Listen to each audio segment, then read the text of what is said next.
पित्रे ब्रह्मोपदेष्ट्रे मे गुरवे दैवताय च प्राप्याय प्रापकायास्तु நம ஸ்ரீநிதயே நமகா.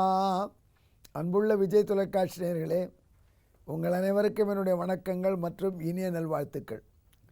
இப்பொழுது நாம் அன்னை லக்ஷ்மி தேவியின் 1000 திருநாமங்களிலே 903வது திருநாமத்தை சுவைக்கப் போகிறோம். அன்பர்களே, மங்களம், மனைமாட்சி, செல்வம் என்று பல உண்டு. இதையெல்லாம் அன்னை லக்ஷ்மி தேவி இவை அனைத்தையும் தன் அடியார்களுக்கு அளிப்பதினால அன்னை லக்ஷ்மி தேவியை சர்வமங்களா என்று போற்றினார் வியாச பகவான் இந்த 903வது திருநாமத்தின் மூலம். அன்னை மங்களம் கொடுத்தாள். யாருக்கு? சுபத்ரைக்கு. மங்களம் என்ன? மனதுக்கு விரும்பிய தான் காதலித்த கணவனோடு இல்லறத்திலே வாழ்வது.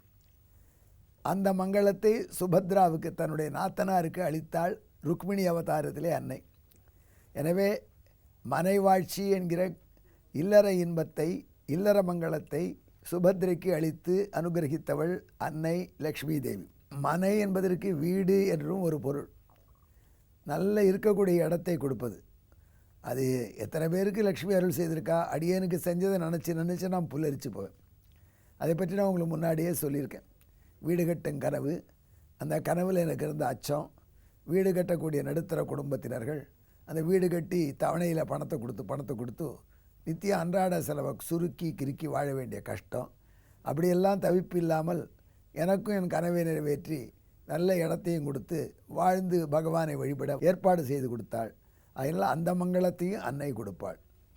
அது மட்டும் அன்னை இன்னும் எவ்வளோ செஞ்சுருக்கா? மாட்சி, பெரிய பதவி. எங்கள் திருத்தாப்பனாரை பற்றி நான் சொன்னேன். அன்னையை பற்றி, லக்ஷ்மி தேவி ஆகிய ரங்கநாயகியை பற்றி ஒரு ஸ்லோகம் பண்ணினார்.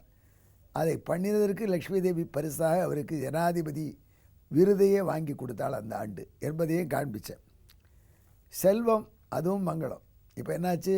இல்லற இன்பம், இருக்க நல்ல இடம், நல்ல பதவி, இதெல்லாம் மங்களங்களின் ஒரு பகுதி. இதை ஒவ்வொருவருக்கும் லக்ஷ்மி கொடுத்ததே உங்களுக்கு ஞாபகப்படுத்த இந்த வரலாறை சொன்னேன். அதே லக்ஷ்மி தேவி செல்வம், இத்தனை இருந்தால் போருமா? Cash, liquid cash. அதை குச்சேலனுக்கு கொடுத்தாள் ருக்மிணி அவதாரத்தில். அவரை குபேரர் ஆக்கினான். சிவபெருமானுக்கு சாபம், கையிலே கபாலத்தோடு போ என்று. மண்டை ஓட்டோடு போனால் எப்படி இருக்கும்? ஆனால் அந்த மண்டை ஓடு அவரை விட்டு நீங்கும்படியாக தஞ்சாவூருக்கு பக்கத்தில் உள்ள திருக்கண்டூரிலே பிக்ஷை அளித்து ஹரசாப விமோச்சனம் செய்து சிவபெருமானுக்கு மங்களமான தன்மையை அளித்தாள். சந்திரன் உடன் பிறந்தவன். அவன் மாமனார் சாபத்தினால குஷ்டரோகம் வந்து தவிச்ச பொழுது அந்த நோயிலிருந்து விடுபட்டு நன்கு வாழ அருளினாள் இந்தளூரில் அன்னை. ஆகினால் நோயற்ற வாழ்வே புறையற்ற செல்வம், அதையும் கொடுத்தாள். அது மட்டுமல்ல, திருமாலையே தன் சௌபாகியத்தினால் காப்பாற்றினாள். அது எப்படி சுவாமி அப்படின்னா, திருமால் மார்பிலே பகதத்தன் அஸ்திரம் வாங்கின பொழுது அங்கே தான் கவச்சமாக இருந்தாள், காப்பாற்றினாள். துருவனுக்கு அசைய உலகத்தில் யாருக்கும் இல்லாத பெரும் பதவியை கொடுத்தாள்.